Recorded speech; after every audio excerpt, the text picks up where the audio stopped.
शेषनाग म्हणाला, देवा, तुम्ही अवतार घेणार असाल तर मी तुमच्याबरोबर अवतार घेऊन येणार नाही बरं का. कारण तुम्ही राम अवतारात राम आणि मी लक्ष्मण झालो. 14 वर्ष वनवास उपवास याचं कष्ट मला सोसावं लागलं. आता आपण एकटेच अवतार घेऊन काय पराक्रम करायचा आहे तो करा एकदाचा. भगवान म्हणाले, अरे तू माझा जिवलग प्राणप्रिय सखा, तू माझ्या अखंडित सानिध्यात असतोस बरं का. तुझ्या विना मला कुठेही करमत नाही.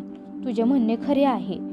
तू माझी राम अवतारात खूप सेवा केलीस, अवतार कार्यात सहाय्य केलंस, म्हणून या अवतारात तुझ्या मदतीशिवाय मी जगाचं कष्ट कसं दूर करणार. या अवतारात तू माझा मोठा भाऊ हो. मी तुझी सेवा करीन. तू देवकीच्या उदरात गर्भरूपाने राहा. मी त्वरित योग मायेला पाठवतो. ती तुझा गर्भ देवकीच्या उदरातून रोहिणीच्या उदरात ठेवेल बरं का आणि स्वतः यशोदेच्या उदरात स्थिर होईल. तर भगवंताच्या आग्रहाप्रमाणे शेष गर्भरूपाने देवकीच्या उदरात प्रवेश केला. देवकी 7व्या वेळी गरोदर राहिली बरं का. त्यावेळी भगवंताच्या आदेशाप्रमाणे योगमाया मोहिनी रूप घेऊन मथुरेला आली. तिने देवकीच्या उदरातील शेषाचा अवतार असलेला बळीराजाचा गर्भ काढून गोकुळ येथील रोहिणीच्या उदरात स्थापन केला बरं का. रोहिणी वासुदेवाची दुसरी पत्नी होती. कंसाच्या भयाने वासुदेवाने तिला आपला मित्र नंद याच्याकडे सुरक्षिततेसाठी ठेवले होते बरं का. आणि वासुदेव देवकीला स्वप्नात येऊन सांगितले की 7वा गर्भ काढून रोहिणीच्या उदरात स्थापन केला आहे. याबद्दल उघडकीत कुठे चर्चा करू नका बरं का. देवकी वासुदेव जागे झाले व म्हणाले, ही गोष्ट भगवंतांनी योग्यच केली बरं का. पण 7व्या गर्भाच्या वेळी गर्भपात झाला ही गोष्ट कंसाच्या कानावरच गेली. कंस खरा प्रकार काय झाला हे जाणून घेण्यासाठी बंदीशाळेत गेले बरं का. आता यापुढे सतर्क राहण्याचे चौकीदाराला आदेश दिले व तिथून कंस निघूनच गेला बरं का.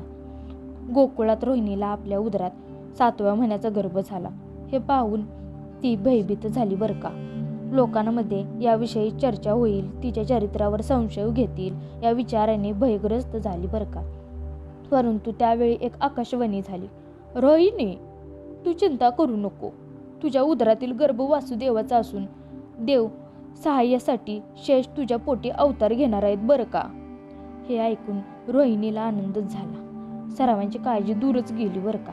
9 महिने पूर्ण झाल्यावर श्रावण शुद्ध चतुर्दशी दिवशी बुधवारी मंगल दिवशी शेषाने रोहिणीच्या उदरातून गोकुळेत जन्म घेतला बरं का.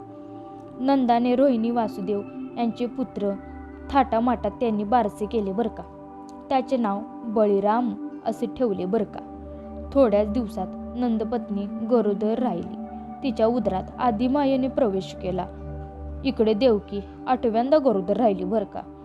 श्रीहरीने लक्ष्मीला विदर्भ देशाचा राजा भीष्मांक यांच्या राणीच्या उदरी जन्म घेण्याची आज्ञा केली बरं का आणि आपला देवकीच्या उदरात प्रवेश केला.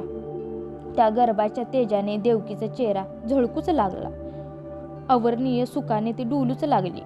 वासुदेवाला चिंताच लागली बरं का. देवकीचा हा 8वा गर्भ कंस निश्चित नष्ट करेल. परंतु देवकी निर्भय होती बरं का. ती वासुदेवाला म्हणाली, मी कंसाला आपटून ठार करीन. मुष्टिक, चाणूर या सारख्या असंख्य बलाढ्य राक्षसांचा प्राणच घेईन मी. कंसाची बंदिशाळाच तोडून टाकीन. राजांची व देवांची मुक्तताच करीन. देवकीचे डोळे पाहून वासुदेवाला अधिकच चिंता लागली. तेवढ्यात कंस बंदिशाळेत आला बरं का.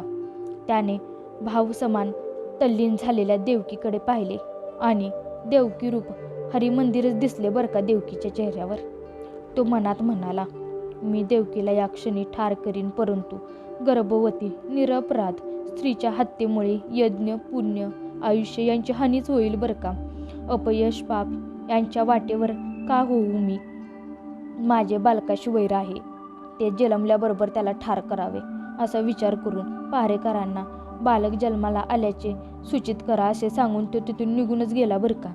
देवकी वासुदेवाची मनस्थिती जाणून भगवंतांनी 8 वर्षाच्या बालकाचे रूप घेतले व ते म्हणाले, मी श्री विष्णू तुमच्या पोटी झालो आहे. मला गोकुळात नंद्याच्या घरी ठेवावे व नंददीपाला झालेले कन्या इकडे घेऊन यावी बरं का. श्रावण महिना, धो धो पाऊस. यमुनेला महापूर आला होता. अष्टचमी म्हणजेच अष्टमीच्या वेळी मध्य काळ्या रात्रीत, कट्ट काळ्या रात्रीत बंदिशाळेला कुलूप, पायात बेड्या, रक्षकांचा पहारा. एवढ्यात एवढ्या मोठ्या संकटातून गोकुळात कसे जायचे अशी वासुदेवाला चिंताच लागली. त्यावेळी देवाची आकाशवाणी झाली आणि ते म्हणाले, विष्णूच्या अवताराचे स्वागत मला करायचे आहे. त्यांनी देवकीवर पुष्पवृष्टी केली. वासुदेवाच्या पायातील बेड्या तुटून गेल्या. बंदीशाळेची कुलपेच गळून पडली. रक्षकांना गाढच निद्रा लागली. वासुदेव कृष्णाला घेऊन बाहेर पडले बरं का. शेषाने रक्षणासाठी डोक्यावर फणाच धरला. वासुदेव यमुनेतून चालले. श्रीकृष्णाच्या दर्शनाच्या इच्छेने यमुना वरवरच येऊ लागली बरं का. त्यावेळेला आकाशवाणी झाली, वासुदेवा, श्रीकृष्णाचा पाय यमुनेच्या जलास लागू दे. वासुदेवाने श्रीकृष्णाच्या पायाचा स्पर्श यमुनेच्या जलास होऊन दिला. त्या क्षणी यमुना दुभंग झाली बरं का. वासुदेवासमोर पायवाट दिसू लागले. वासुदेव घाईने गोकुळात गेले बरं का. त्यांनी नंदाला जागे करून सर्व परिस्थिती निवेदन दिले. नंदपत्नी यशोदा नुकतीच प्रस्तुत झाली होती बरं का. तिच्या कुशीतील कन्या उचलून वासुदेवाने यशोदेच्या कुशीत कृष्णाला दिली बरं का व ते घाईने मथुरेच्या बंदीशाळेत आले बरं का. त्या क्षणी पुन्हा कुलूप लागले. वासुदेवाच्या पायात बेड्या घट्ट झाल्या. गोकुळातून आणलेल्या नंदाच्या कन्या मोठमोठ्याने रडू लागली बरं का. देवकी प्रस्तुत झाल्याचे वृत्तांत सेवकांनी कंसाला निवेदन केले बरं का. कंस घाईने बंदीशाळेत आला. रडणारे कन्या पुत्र आहे की पुत्री आहे ती न बघताच हातात घेऊन कंस तिला गार गार फिरवू लागला व शिळेवर आपटणार तोच ती कन्या त्याच्या हातातून निसटली बरं का आणि आकाशात विजेसारखी कडकड करत गेली बरं का. जाताना म्हणाली, हे दृष्ट प्राणी, अन्यायी कंसा, तुझा नाश करणारा गोकुळात सूर्य प्रभेसारखा वाढत आहे. तू केलेल्या कोणत्याही उपायांनी तो मृत्युमुखी पडणार नाही.